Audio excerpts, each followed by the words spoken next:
May isa lang siyang simpleng gawain, suriin ang isang trail camera at bumalik bago lumubog ang araw. Isang mabilis ang pag-ikot lang sa lugar, pero nang hindi nakabalik si Ranger Ethan Walker at biglang namatay ang kanyang radyo sa teritoryo ng mga oso, agad na nagpadala ng search party. Ang natuklasan ng grupo kinabukasan ay nag-iwan sa kanila ng matinding pagkabigla, hindi dahil may nawala, kundi dahil sa kanilang nakita. Isang bilog ng malalaking grizzly bear ang nakapaligid sa walang malay na katawan niya, at ang mga pangyayaring naganap bago dumating ang tulong ay nagpayanig sa mga paniniwala ng mga mananaliksik tungkol sa pag-uugali ng mga hayop.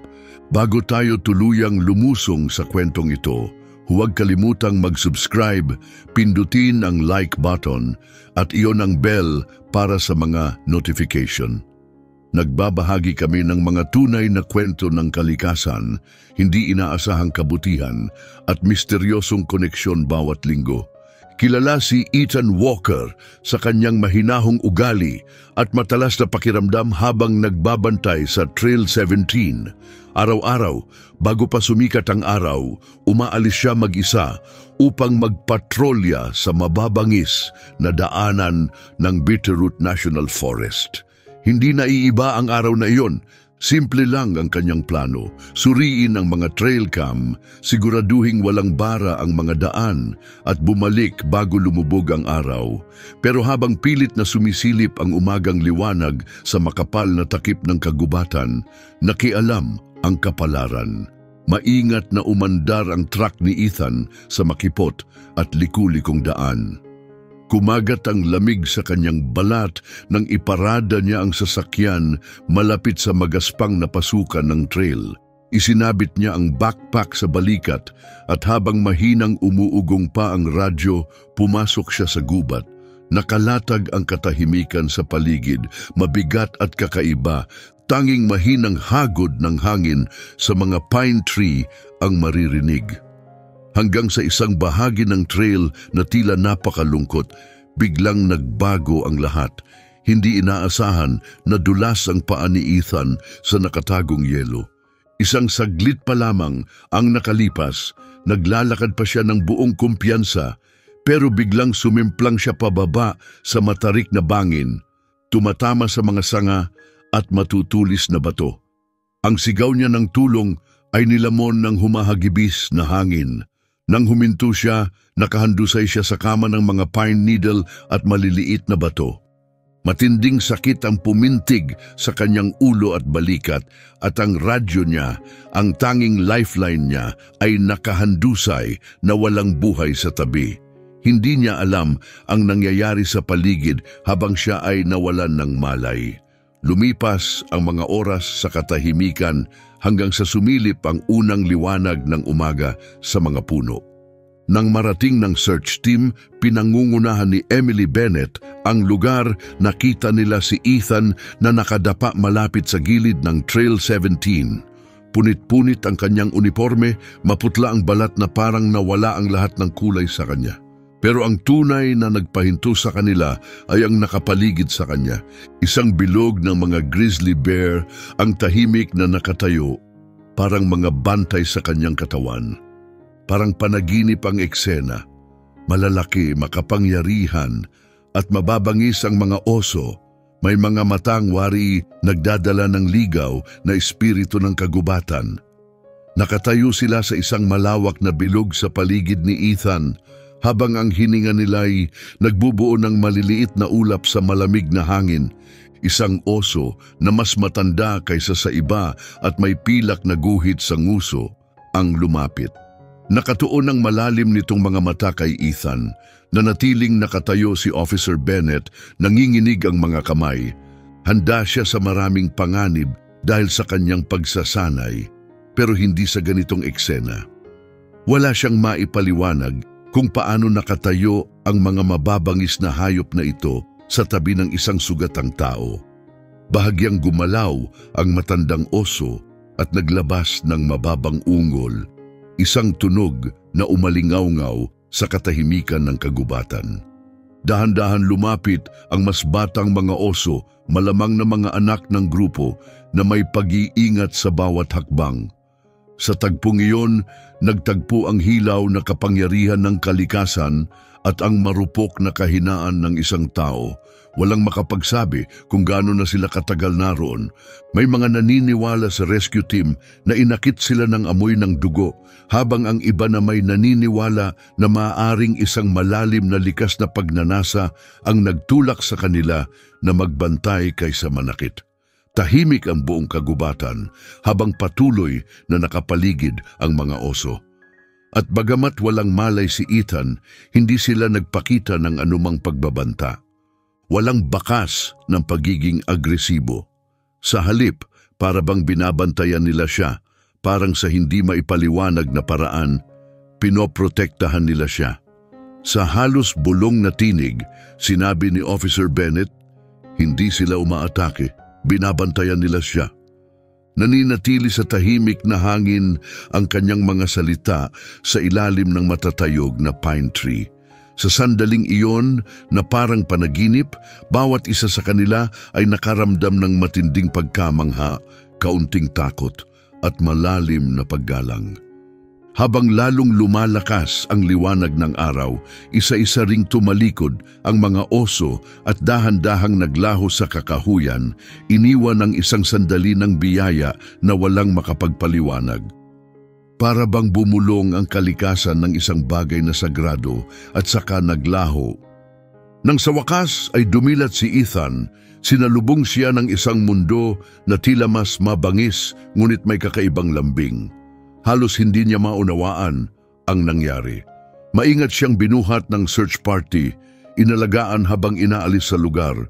Hindi alam na ang nasaksihan nila ay simula pa lamang ng isang kwento na babago sa pag-unawa nila sa malalim at mahiwagang ugnayan ng tao at kalikasan.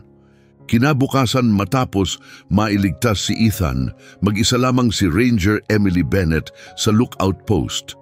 Nakatitig sa footage mula sa Trail 17.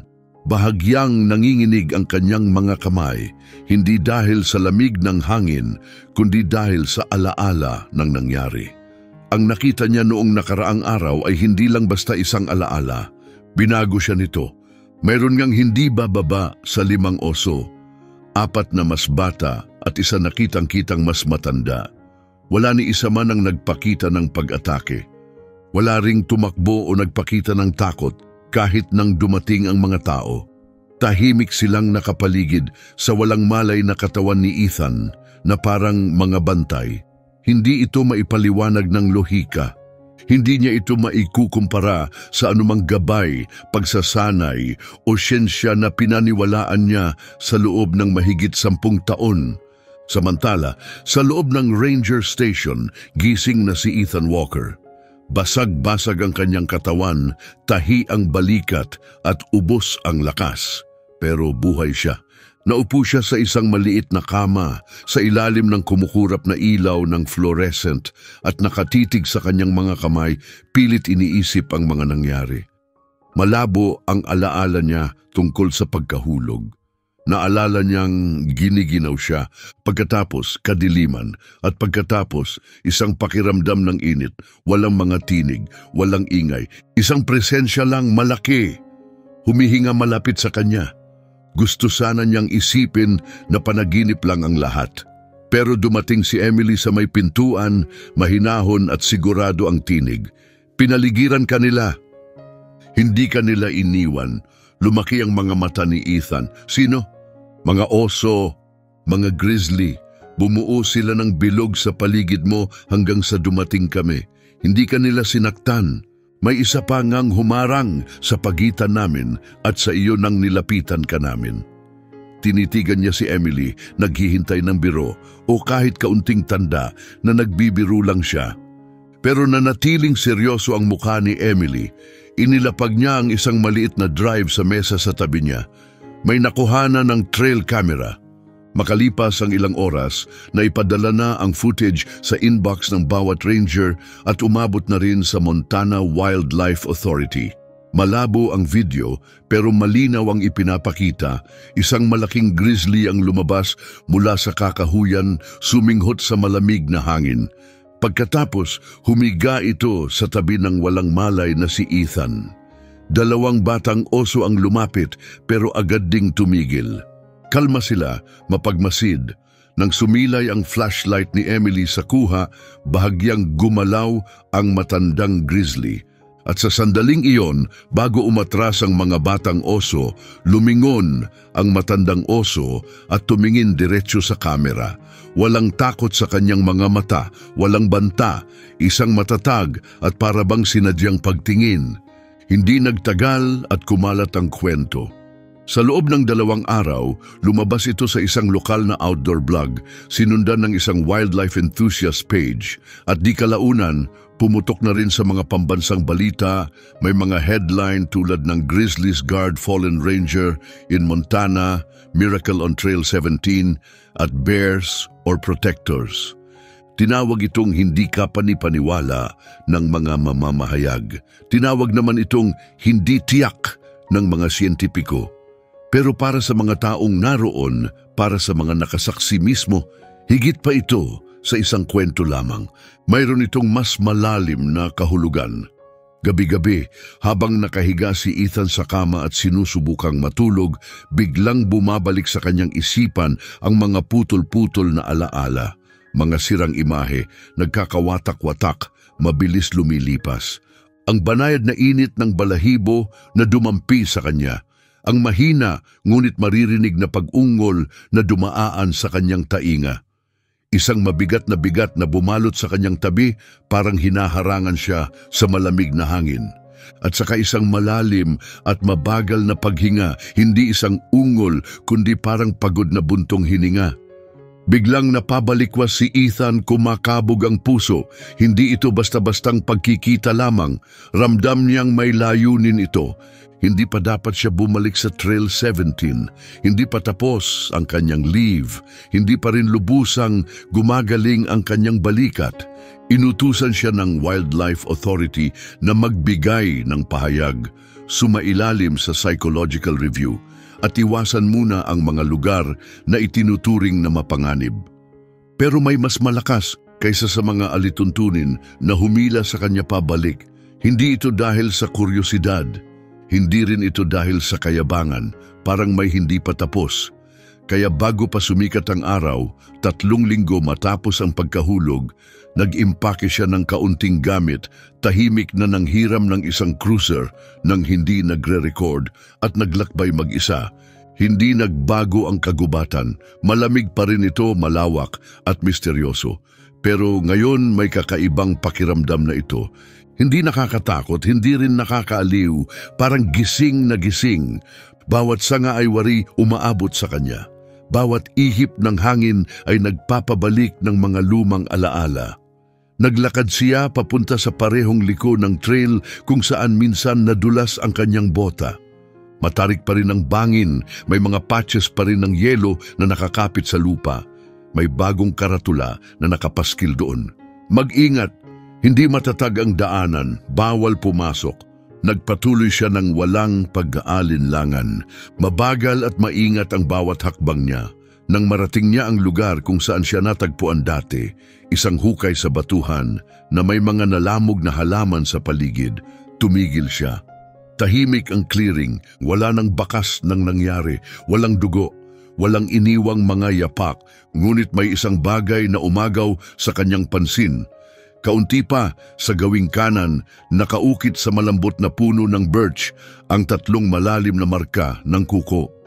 Hindi ito ginawa dahil sa takot, masyadong tuwid at maayos ang mga guhit. Hindi rin bagong-bago ang mga marka, pero hindi pa rin sila ganap na luma. Lumapit si Ethan, idiniin ang palad niya sa mga uka.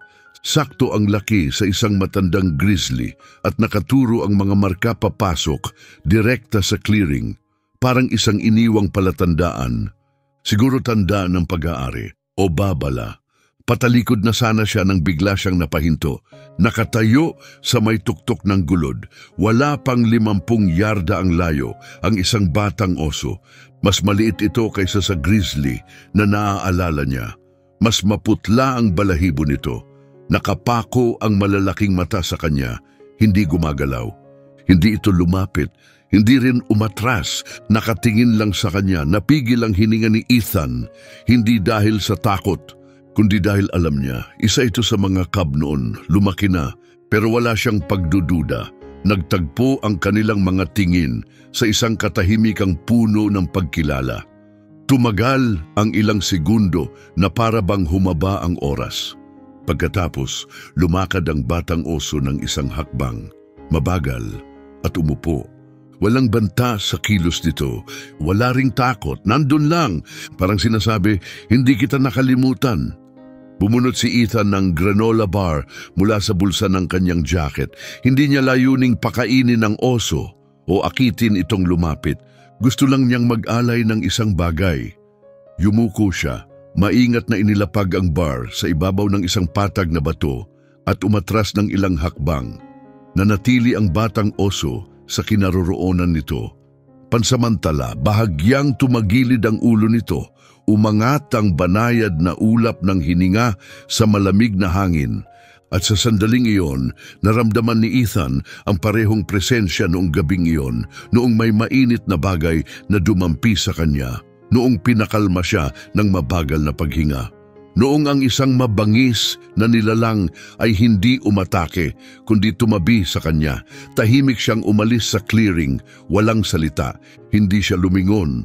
Pero may nagbago sa loob niya. Hindi lang basta nanatili ang mga oso noong gabing yon dahil sa kuryosidad. Pinili nilang manatili at ngayon parang may hinihintay sila kung ano ang gagawin niya sa susunod. Nang bumalik si Ethan, hindi siya dumating na walang dala. Hindi pagkain, hindi kagamitan, kundi isang bagay na mas matanda kaysa sa alinman. Isang maliit na supot na gawa sa balat. Luma at gamit, nakatali gamit ang isang piraso ng litid. Sa loob, may isang maliit na kampanilya. Minsang bahagi ito ng isang kwelyo ng isang cub na nasagip mula sa mga manghuhuli 2 taon na ang nakalipas. Nasedate ang cub at nilagyan ng tag, pero hindi naging maayos ang pagpapalaya. Naiwan ang kwelyo. Naalala ni Ethan ang batang osong iyon. Naalala niya ang mga mata nito, ligaw pero hindi galit. Nawawala lamang, nag-iisa. Pagkatapos noon, nawala na ang cub na iyon, pero ngayon, hindi na ito nararamdaman na alaala lamang ng isang bagay na nawala. Parang konektado ito sa ngayon, bahagi ng lahat ng ito. Sinundan niya ang parehong daan, paakyat sa bangin kung saan niya huling nakita ang batang oso. Mas malamig ang hangin ngayon, basa ang kagubatan, natutunaw ang niyebe sa lupa.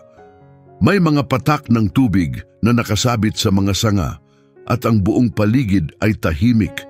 Bawat hakbang niya ay sinadya. Sa parehong clearing, nakita niyang muli ang bato, ang patag na ibabaw kung saan niya iniwan ang granola bar. Wala na ito, pero sa halip nakapatong doon isang pine cone. Inilagay ng maayos, nasa gitna mismo para bang sinadya. Nakatitig si Ethan sa kalumapit, hindi ito aksidente. Lumuhod siya at maingat na inilapag ang supot ng balat sa lugar kung saan naroon ang pine cone. Hindi siya nagsalita, hindi siya umaasa ng kapalit, pero malakas ang tibok ng puso niya. Naupo siya sa isang tuod ng puno sa malapit at naghintay, nakikinig. Umaasa, hindi tahimik ang kagubatan. Buhay ito mulat. At habang nagsimulang bumaba ang araw, pinapatingkad ng gintong liwanag ang tuktok ng mga puno. Lumabas ang batang oso mula sa parehong bangin, sa parehong mabagal at mahinahong lakad. Ngunit sa pagkakataong ito, walang pag-aatubili, diretso itong naglakad papalapit. Bawat hakbang ay tiyak at tahimik. Totoo, matatag. Narating nito ang bato. Iniyuko ang ilong patungo sa supot. Suminghot, marahang tinapik gamit ang isang paa.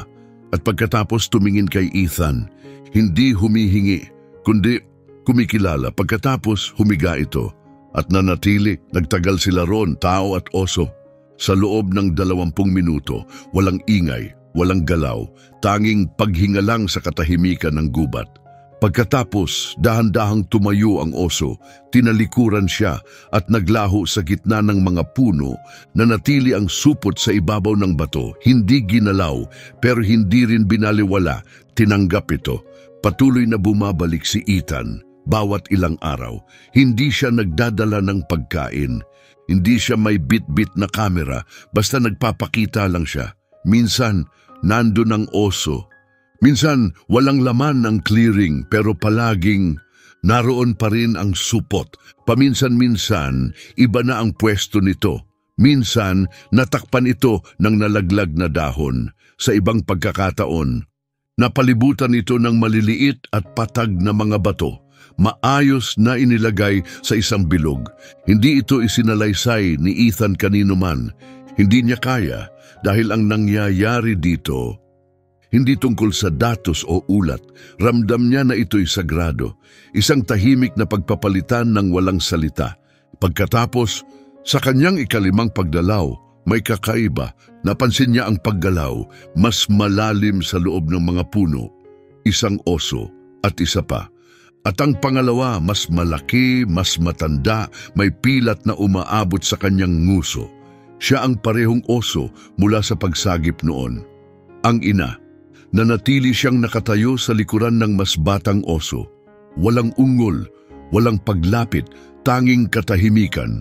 Marahang itinulak ng batang oso ang supot. Pagkatapos ay humarap sa kanya. Hindi kumilos ang ina, pero ang kanyang mga mata nakatuon kay Ethan. At hindi na nilingon pa ang iba. Dahan-dahan siyang tumayo, umatras. Isang kamay ang idiniin niya sa kanyang dibdib. Hindi bilang kilo, kundi dahil masakit at dahil sa sandaling iyon, may nabuksan sa loob niya. Ang tingin na iyon, ang paraan ng pagkakakabit ng kanilang mga mata ay pareho sa nakita niya noong araw na muntik na siyang mamatay. At sa sandaling iyon, naunawaan niya. Hindi ito tungkol sa pagtatanggol ng teritoryo. Hindi ito tungkol sa kapangyarihan o kuryosidad. Ito ay tungkol sa isang bagay na mas malalim. Isang bagay na naalala, isang bagay na ipinamamana mula sa isang nilalang papunta sa isa pa. Hindi na siya ang dating Ethan, nagbago siya. Kumikilos siya ngayon nang may higit na pag-iingat, mas kaunti na ang sinasabi. Nananatili pa rin siyang nakatira sa parehong kubo sa gilid ng reserve. Suot pa rin niya ang kanyang uniforme ng ranger kapag kinakailangan. Pero ang puso niya hindi na sa mga papeles o sa mga trail briefing. Nasa kagubatan na ito, nasa pagitan ng mga marka ng kuko sa birch at ng supot na nakapahinga sa ibabaw ng bato. Tumigil na siya sa paulit-ulit na pagsasalaysay ng nangyari noong gabing iyon. Maging si Emily ay tumigil na rin sa pagbanggit nito. Pero sa mga maliliit na bayan tulad ng Madison County, hindi natatagal ang mga lihim. At kalaunan, narinig ito ng maling mga tao. Si Dr. Marcus Blake ay isang biologist mula sa Missoula, bata, determinado, mas matatag kaysa sa karaniwang mananaliksik. Noong nakaraang taon, naging usap-usapan ang kanyang papel na kumalat online. Pinahayag nito na ang mga apex predator tulad ng mga grizzly ay maaaring nagpapakita ng mga unang senyales ng emosyonal na pag-unawa. Kaya nang makarinig siya ng mga bulong tungkol sa isang ranger na hindi sinaktan ng mga mabangis na oso at patuloy na bumabalik upang makita sila, agad siyang naengganyo. Ilang tawag lang, nakuha niya ang pangalan ni Ethan at ang lokasyon. Isang araw, walang abiso, basta na lang siyang dumating. Martes ng umaga nang mapansin ni Ethan, may ibang tao na naglalakad sa likuran niya. Kakapatong lang niya ng isang makinis na batong ilog sa tabi ng supot. Isang maliit na kilos lamang, isang tahimik na alay. Nang lumingon siya at nakita ang isang lalaking nakasuot ng windbreaker. May nakasabit na kamera sa leeg ng lalaki habang lumalakad ito papasok sa clearing. Bumagsak ang pakiramdam ni Ethan. Hindi ka dapat nandito, sabi niya, kalmado pero matatag. Kailangan kong makita ito ng sarili ko, sagot ng lalaki. Ako si Dr. Blake mula sa universidad. Hindi kita inanyayahan. Hindi rin naman sinabi mong huwag dumating ang iba. Tumitig si Ethan sa likuran nito, ramdam ang biglang pagbabago. Nag-iba ang hangin sa kagubatan. May naramdaman siyang tensyon, isang gising na kamalayan. Kahit ang katahimikan ay tila may kuryente. Pagkatapos nangyari ito, may paggalaw sa tuktok ng gulod. Lumabas ang batang oso at hindi ito nag-iisa. Kasunod nito ang ina. Walang bakas ng banta, walang bakas ng takot, kundi kalmado at alertong presensya. Pareho silang nakatayo roon, pinagmamasdan, tinataya. Mahinang sinabi ni Ethan, "Huwag kang gagalaw, huwag kang kukuha ng litrato." Pero naitaas na ni Blake ang kanyang kamera. Click! Ang tunog ay parang pumunit sa katahimikan. Napatigil ang mga oso. Bahagyang gumalaw ang matandang oso. Inilagay ang sarili sa pagitan ng kanyang anak at ng mga dayuhan. Naglabas ng mahinang, alanganing unggol ang batang oso. Isang babala, hindi agresyon. Lumapit si Ethan, bahagyang humarang kay Blake. Kalma ang boses niya, mababa.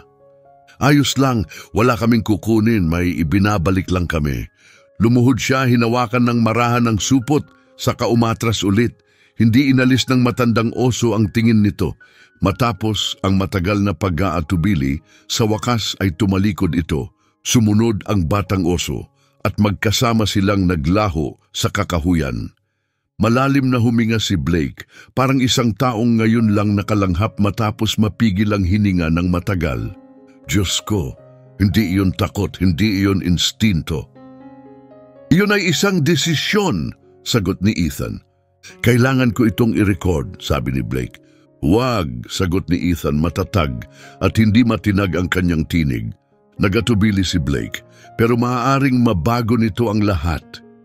Diretsong tumingin si Ethan sa kanyang mga mata. May matatag na bagay sa ilalim ng kanyang kalmadong anyo. Iyan mismo ang dahilan. Gabing iyon magkatapat silang nakaupo sa loob ng kubo ni Ethan. Nasa isang memory card ang mga larawan ni Blake. 3 kuha, lahat malinaw, hindi maikakailang ebidensya. Pero habang sumisiklab ang apoy at marahang humahampas ang hangin sa mga puno, parang isang bagay na humihinga, pansamantalang tumigil si Blake. "Talaga bang naniniwala kang naaalala nila?" Tumango si Ethan. "Naniniwala akong hindi nila kailanman nakalimutan." Tiningnan ni Blake ang maliit na card sa kanyang kamay, ang patunay na pinuntahan niya. At matapos ang isang tahimik na sandali, yumuko siya at inihulog ito sa apoy. Wala ni isa sa kanila ang nagsalita, pero pareho nilang naunawaan. May mga katotohanang hindi para sa mga ulo ng balita. May mga bagay na kailangang ingatan. Dumating ang unang bagyo na parang isang babala. Dumadagundong ang kulog sa likod ng mga bundok. Hindi sapat upang magpalagaslas ng mga bintana, pero sapat upang maramdaman ang bigat sa dibdib. Napansin na ni Ethan ang mga palatandaan sa loob ng mga araw.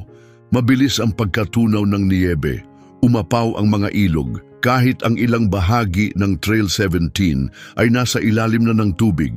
Mga lugar na matagal nang hindi binabaha, pero hindi ang tumataas na tubig ang ikinabahala niya, kundi ang mga nilalang na gumagalaw sa paligid nito.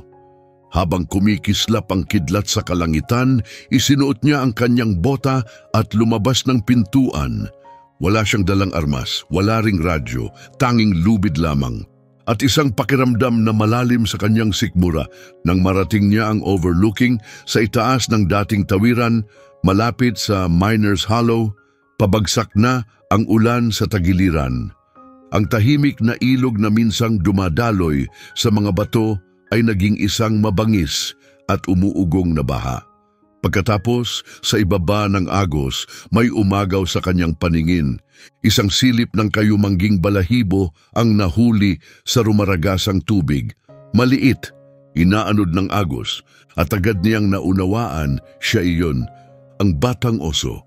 Hindi na siya isang cub, pero hindi pa rin sapat ang lakas upang makaligtas sa ganitong rumaragasang agos. Hindi siya lumalangoy.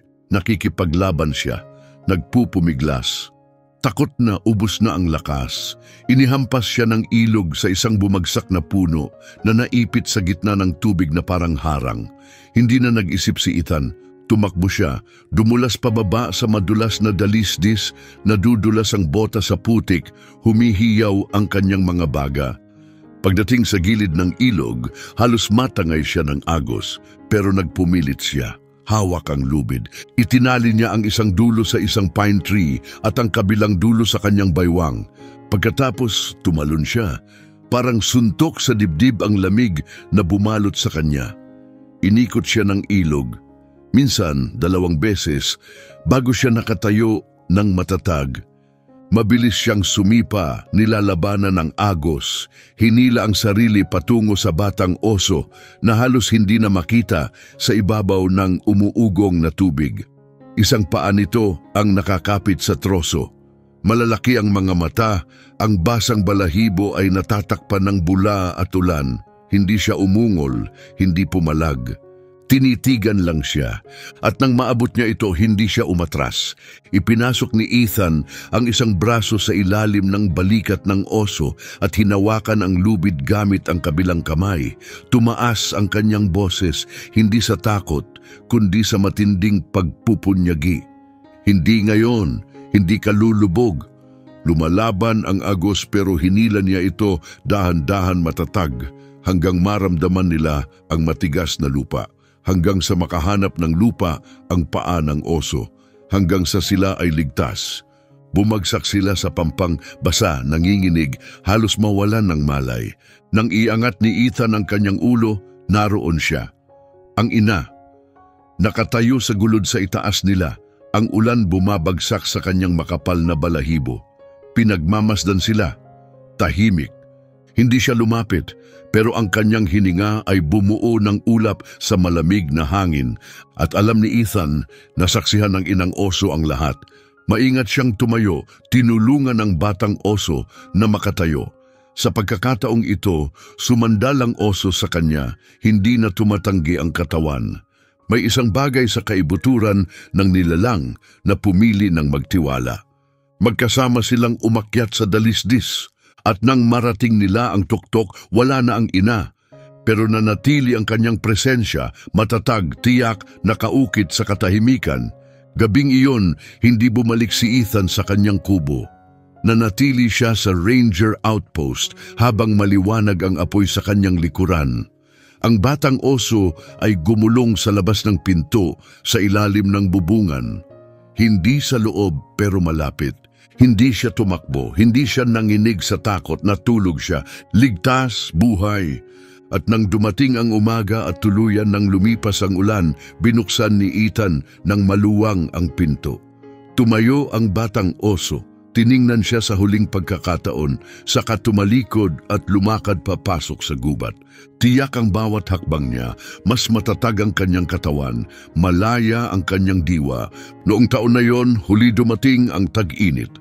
Pagsapit ng kalagitnaan ng Mayo, tuluyan nang nawala ang huling bakas ng niebe at tahimik na sinalubong ng mga landas sa kagubatan ang pagbabalik ng panahon.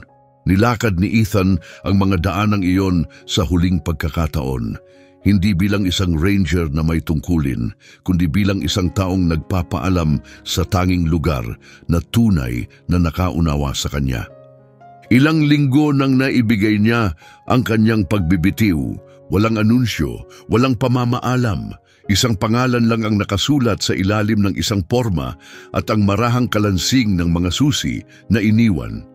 Sa bayan, may mga bulungan.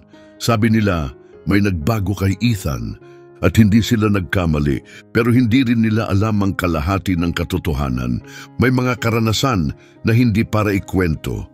May mga kwento na nananatili lamang sa piling ng mga puno.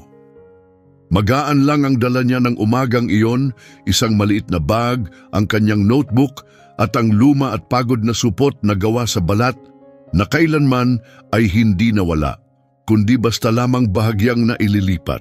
Hindi niya planong bumalik sa clearing ng Trail 17. Pero sa kung anong dahilan, doon pa rin siya dinala ng kanyang mga hakbang.